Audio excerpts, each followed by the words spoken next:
ولقد يسرنا القرآن للذكر فهل من مدكر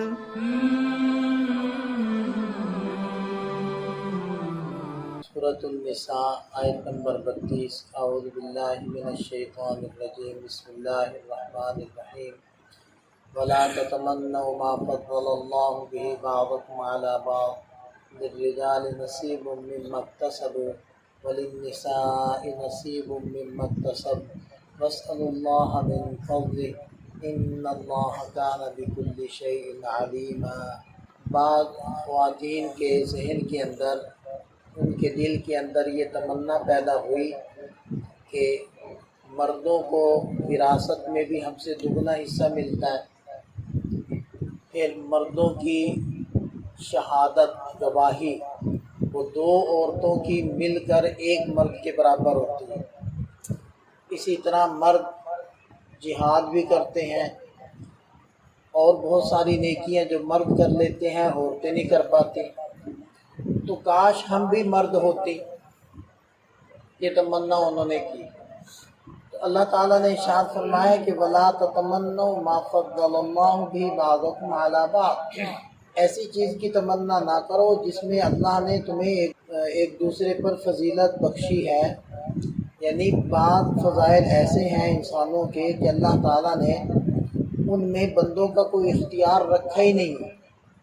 اب مرد ہونا عورت ہونا یہ کسی کے اختیار کی بات تو نہیں، پاکستان میں پیدا ہونا یا بنگلہ دیش میں پیدا ہونا یا روس میں پیدا ہونا یا امریکہ میں پیدا ہونا، یورپ میں پیدا ہونا، یہ کسی کی بس کی بات تو نہیں۔ لمبے قد والا ہونا، چھوٹے قد والا ہونا، خوبصورت چہرے والا ہونا، اچھے خاندان والا ہونا، سید ہونا وغیرہ وغیرہ، یہ ساری وہ چیزیں ہیں کہ جو انسان کی بس سے باہر ہے۔ اب اللہ تعالیٰ نے اپنی حکمت بالغہ کے ماتحت مختلف فضائل انسانوں کو عطا فرمائے ہیں، مختلف خاندانوں میں پیدا کیا ہے۔ کوئی پیدائشی طور پر ہی امیر ہوتا ہے اور کوئی بیچارہ ساری زندگی محنتیں کرتا رہتا ہے لیکن بس اتنی سی ہی اس کے پاس رقم جمع ہوتی ہے کہ اپنا گزارا کر سکے۔ تو یہ اللہ تعالیٰ کی تقسیم ہے۔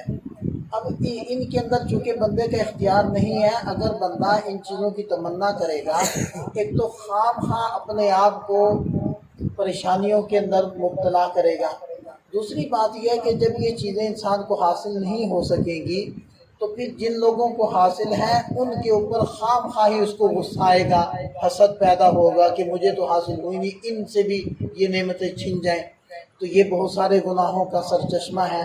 تو اس لیے اللہ تعالیٰ نے منع کر دیا کہ ان چیزوں کی تمنا ہی نہ کرو جو تمہارے بس سے باہر ہے۔ ہاں کچھ چیزیں انسان کے اختیار میں رکھی ہے، مثلا کسی کا علم زیادہ ہے، کوئی دینی علم رکھتا ہے، دنیاوی علم رکھتا ہے، تو اگر کسی کو دیکھ کر حسرت پیدا ہو رہی ہے تو بھئی تم بھی علم حاصل کر لو۔ اسی طرح کسی کے اخلاق اچھے ہیں تو بھئی تم بھی اپنے اخلاق اچھے بنا لو۔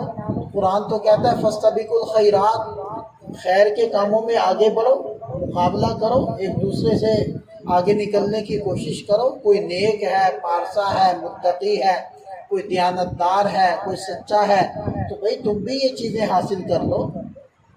لہذا ارشاد فرمایا للرجال نصیب مما اکتسبوا، مرد اگر کوئی خیر کا کام کریں گے تو وہ ان کو ان کی کمائی ملے گی، وللنساء نصیب مما اکتسبن، اور عورتیں کوئی خیر کا کام کریں گی تو ان کو ان کی کمائی ملے گی۔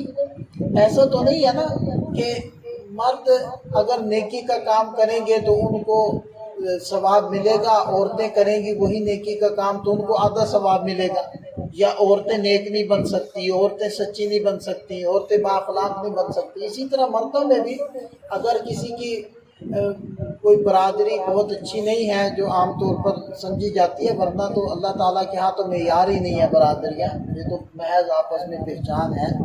لیکن اگر کسی کی کوئی سید خاندان کا نہیں ہے تو بھئی وہ اپنے اخلاق تو اچھے بنا سکتا ہے، نیک وکار تو بن سکتا ہے، صاحب علم و فضل تو بن سکتا ہے، وہ لوگوں کی خیر خواہی تو کر سکتا ہے، وہ مالدار نہیں بن سکتا، لیکن لوگوں کو اچھا مشورہ تو دے سکتا ہے۔ تو جو وہ کر سکتا ہے وہ تو کرے، اور وہ جو نیکی کرے گا اس کو اس کا حصہ، اس کا بدلہ اس کو پورا پورا ملے گا۔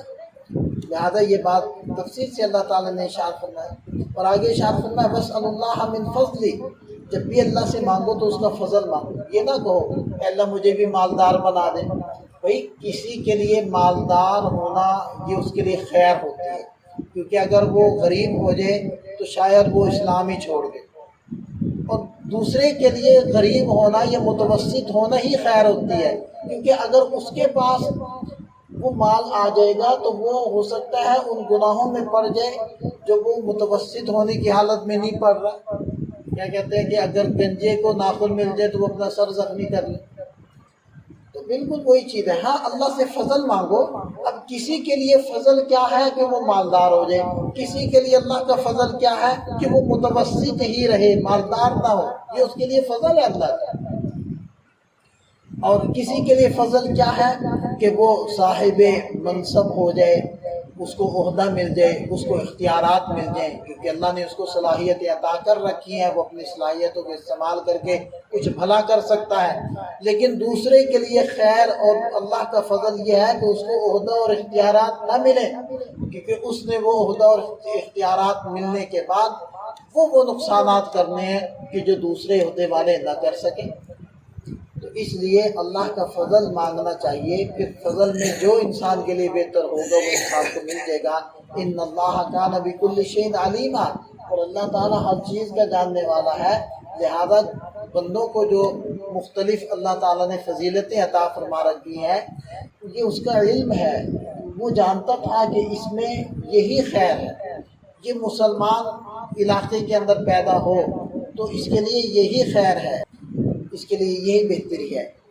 اور اسی طرح جو بعض خواتین کے دل میں یہ خیال پیدا ہوا کہ ہم مرد ہوتی تو ہمیں وراثت بھی زیادہ ملتی، تو اللہ تعالیٰ نے ارشاد فرمایا وَلِكُلٍّ جَعَلْنَا مَوَالِيَ، اللہ تعالیٰ نے ہر ایک کے ورثاء پیدا کر دیے ہیں، مما ترک الوالدان والاقربون، جو والدین اور قریبی رشتہ دار چھوڑ کر وفات پا جائیں تو ان کے اللہ تعالیٰ نے وارث بنائے ہیں۔ اور اللہ جانتے ہیں کہ کس کو کتنا حصہ ملنا چاہیے، مردوں کو دگنا ملنا چاہیے، عورتوں کو مردوں سے آدھا ملنا چاہیے، یہ اس کی حکمت ہے، اس کا علم کامل ہے، تو یہی ان کے لیے بہتر ہے۔ اور والذین عقدت ایمانکم فآتوہم نصیبہم، جن لوگوں سے تم نے عقد باندھ لیا ہے تو ان کو ان کا حصہ دے دو۔ عقد باندھنے سے مراد یہ ہے کہ ابتدائی اسلام میں ایسا ہوتا تھا کہ ایک خاندان سے بس ایک مرد وہ مسلمان ہو کر آ گیا، دوسرے خاندان سے دوسرا مرد مسلمان ہو کر آ گیا، ہجرت کر کے مدینہ طیبہ میں آ گئے۔ اب نہ اس کے خاندان کا کوئی فرد ہے جو مسلمان ہے، نہ دوسرے کے خاندان کا کوئی فرد ہے جو مسلمان ہے۔ اب اگر یہ وفات پا جائے تو اس کا وارث کون بنے گا، اور دوسرا وفات پا جائے گا تو اس کا وارث کون ہے۔ اسی طرح دنیا کے اندر تو آدمی اپنی برادری، اپنے رشتہ دار، اپنی قوم، اپنا کنبہ قبیلہ، ان سے معاونت حاصل کرتا ہے، تو یہ کس سے معاونت حاصل کریں گے؟ تو یہ حکم تھا کہ تم ایسا کرو کہ آپس میں معاہدہ کر لو کہ دنیا کے اندر تم میرے کام آؤ گے، میں تمہارے کام آؤں گا، تمہیں کوئی تکلیف مشقت ہو گئی تو میں تمہارا والی وارث ہوں، اور اگر مجھے کچھ مسئلہ بن گیا تو تم میرے والی وارث ہو، اور اسی طرح مرنے کے بعد تم میرے وارث بن جانا، میں تمہارا وارث بن جاؤں گا۔ اس کو کہتے تھے عقد موالات، عقد موالات۔ تو یہ عقد موالات ابتدائی اسلام میں تھا، پھر بعد میں وراثت کے احکام آ گئے۔ لیکن اگر کسی کا کوئی آگے پیچھے نہ ہو، وہ اکیلا مسلمان ہو کر آیا، دوسرا شخص بھی ایسا ہی ہے، تو وہ اب بھی یہ عقد موالات کر سکتے ہیں، اگر وہ کریں گے تو وہ نافذ ہو جائے گا۔ ہاں اگر اس کے دیگر رشتہ دار ہیں تو پھر وہ وراثت جو ہے ان رشتہ داروں کی طرف منتقل ہو جائے گی۔ تو اللہ تعالیٰ نے آیت مبارکہ میں اس کو بیان فرمایا کہ جن لوگوں سے تم نے عقد کر رکھا ہے، معاہدہ کر رکھا ہے، تو ان کو ان کا حصہ دے دو۔ ان اللہ کان علی کل شیء شہیدا، یقیناً اللہ تعالیٰ ہر چیز پر گواہ ہے۔ جو معاہدے تم نے کیے ہوئے ہیں تو اللہ تعالیٰ اس وقت موجود تھے، اس پر گواہ تھے، لہٰذا ان معاہدوں کو پورا کرو۔ اللہ تعالیٰ ہمیں سمجھ عطا فرمائے۔ اچھا، ان آیات میں دیکھیں کہ ایک بہت بڑا مسئلہ حل ہو گیا اگر کوئی سمجھنا چاہے۔ عام طور پر بہت سارے لوگ ایسی چیز کی تمنا کر رہے ہوتے ہیں جو ان کی اختیار میں نہیں، خواہ پریشان ہے، خواہ ٹینشن میں، اور بہت سارے لوگ ایسے کاموں کے بارے میں قسمت کے اوپر ڈال رہے ہوتے ہیں جو ان کے اختیار میں ہے۔ بھی فلانا اتنا نیک ہے، فلانے نے یہ علم و فضل حاصل کر لیا، وہ کہتے ہیں بھائی اس کی قسمت، یہ کام ڈال دیتا ہے قسمت پر، حالانکہ یہ کوشش پر ہے، اور جو چیزیں قسمت پر تھی ان کے لیے کوشش کرتے ہیں۔ فلانے اتنا کما لیا، فلانے کو یہ چیزیں مل گئی اور اس درجے پر پہنچ گیا، بھائی یہ تو قسمت پر ہے۔ کتنے لوگ دکانیں بناتے ہیں، کتنے کامیاب ہوتے ہیں، کتنے چھوڑ جاتے ہیں، دکانیں بیچ جاتے ہیں، ان کی نہیں چلتی، ساتھ والے کی چل گئی، اس کی دکان نہیں چلی۔ تو یہ کچھ چیزیں ہوتی ہیں قسمت پر، کچھ چیزیں ہوتی ہیں محنت پر۔ تو دونوں چیزوں کو اللہ تعالیٰ نے واضح طور پر بیان فرما دیا کہ ہر چیز قسمت پر بھی نہ ڈالو اور ہر چیز کی تمنا بھی نہ کرو۔ اب ہم جو لوگ بہت زیادہ دنیا میں سفر کرتے ہیں وہ بتاتے ہیں کہ بقیہ جتنے بھی دنیا کے ایئرپورٹ ہیں تو وہاں ایک ڈسپلن ہے، اور ڈسپلن ظاہری بات ہے صرف ایک قانون بنانے سے تو نہیں نہ بنے گا، وہ تو پبلک ہوگی، لوگ ہوں گے جو اس کو فالو کریں گے، اس کو اپنے عمل سے پورا کریں گے۔ تو وہ کہتے ہیں کہ ہر جگہ ایک ڈسپلن ہوتا ہے، لیکن جب پاکستان کے ایئرپورٹ پہ پہنچتے ہیں تو کوئی ڈسپلن نہیں ہوتا۔ یہاں کی عوام بس بھیڑ چال ہے، ایسے ہی بھاگ دوڑ کر رہے ہوتے ہیں۔ ہوائی جہاز کے اندر بھی بیٹھنے کے لیے کہ جیسے آگے والی سیٹیں نہ جو ہے وہ کوئی قابو کر لے اور میں کہیں مجھے پیچھے نہ بیٹھنا پڑے۔ بھئی آپ کی ٹکٹ پر آپ کی سیٹ کا نمبر لکھا ہوا ہے، کوئی بھی آپ کی سیٹ پر نہیں بیٹھ سکتا۔ تو ایسے جیسے پبلک کی یہاں عام بسیں ہیں جیسے اس میں دوڑتے ہیں، اسی طرح وہ جہازوں کے لیے بھی دوڑ رہے ہوتے ہیں۔ تو بھئی یہ چیزیں قسمت سے تو نہیں ہے کہ بھئی یورپ والوں کی، امریکہ والوں کی قسمت ہے جی، ان کو تو سارے قوانین کو فالو کرنا آتا ہے، ہماری قسمت ہی خراب ہے، ہماری قسمت ہی نہیں ہے۔ بھئی یہ باتیں تو قسمت سے نہیں ہے، یہ تو کوشش سے ہے، آپ بھی کوشش کر لو۔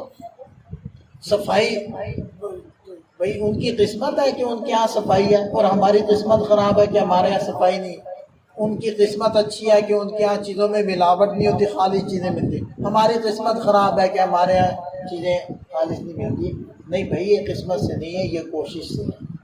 آپ دیانتدار بن جائیں، ہم دیانتدار بن جائیں، ہم بھی صفائی ستھرائی کرنے والے بن جائیں، ہمارے علاقے گلی محلے بھی صاف ہوں، تو یہ چیزیں قسمت سے نہیں ہیں۔